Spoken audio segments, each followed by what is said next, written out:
Hello, bienvenue dans cette vidéo. Aujourd'hui, on va parler de maladie. On va mettre une nouvelle définition sur cette situation-là, sur ce mot. On va peut-être regarder les choses d'une autre manière.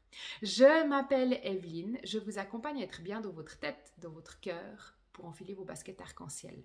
Ça fait plus de 10 ans maintenant que je travaille avec les plantes pour soigner d'abord les cheveux et puis maintenant pour soigner le corps, tout simplement. Alors une maladie, c'est quelque chose que le corps a trouvé pour nous permettre de comprendre un message qu'il a déjà essayé de passer pendant X fois, mais qu'on n'a pas réussi à entendre, parce qu'on était sûrement peut-être un petit peu trop occupé à faire et peut-être un petit peu moins à ressentir. Trouver cet équilibre entre faire et ressentir les choses, c'est la maladie, quoi. C'est l'âme qui te dit de faire quelque chose différemment. Souvent, quand on vit quelque chose d'intense, comme peut-être un cancer, une grave maladie, un burn-out, un trauma, c'est là qu'en fait, on va se donner la possibilité, on va se donner les outils d'adapter notre vie. Parce qu'on se dit, mais ce qui s'est passé avant, en fait, c'était trop. J'ai envie de déployer ma vie d'une autre manière. Et grâce à la maladie, c'est con à le dire, mais grâce à la maladie, au fait, on va se l'autoriser. On attend d'être malade pour s'autoriser à faire les choses différemment. Et si maintenant, on prenait les choses un petit peu différemment, qu'on prenait soin de soi, alors moi, je vais bien sûr vous dire de prendre soin de vous par les plantes, pour vous permettre justement d'adapter les choses sans passer par une maladie qui va vous demander une grande adaptation physique. Mais on va plutôt adapter les choses subtilement avant de passer par la maladie.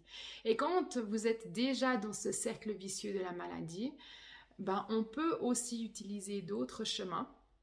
Il y a deux chemins principaux, je dirais. Il y a le chemin traditionnel qui est la médecine, de ce qu'on fait ça maintenant. Et je parlerai moi plus de l'autre chemin qui est celui du savoir ancestral, de la médecine ancestrale, des plantes. L'un va avec l'autre, l'un ne va pas contre l'autre, c'est deux choses qui s'alchimisent très très bien. L'un va laisser gentiment la place à l'autre et vice-versa d'après quel degré de maladie on est. Et les plantes vont vraiment permettre d'ajuster au fait cette énergie qui passe à l'intérieur de nous. Parce que la maladie donne un sens à notre vie. Ce sens, pour plein de raisons différentes, il a peut-être perdu cette valeur. Et il s'en va plus à gauche, plus à droite, il s'en va dans tous les sens. Mais il n'est plus à l'intérieur de nous parce que notre vie n'a plus de sens, parce qu'on s'est laissé happer par le flux, tout simplement. Les plantes ont cette capacité de recanaliser cette énergie, puis de la remettre dans votre cœur pour qu'on puisse, cœur et corps, pour qu'on puisse vraiment habiter toutes les cellules de son corps et puis prendre place dans cette vie ici, dans la douceur et peut-être laisser la douleur gentiment derrière nous. Voilà. On peut avancer dans la douleur, mais on peut aussi avancer dans la douceur. Et si tu as envie d'avancer dans un petit peu plus de douceur, je t'invite à te rendre juste là en dessous. Il y a toutes les infos de mon site internet. Il y a plein de combines. Cherche. Et puis, si tu as envie d'aller plus loin, contacte-moi. Allez, je t'embrasse. À plus dans le bus de la vie. Bye bye.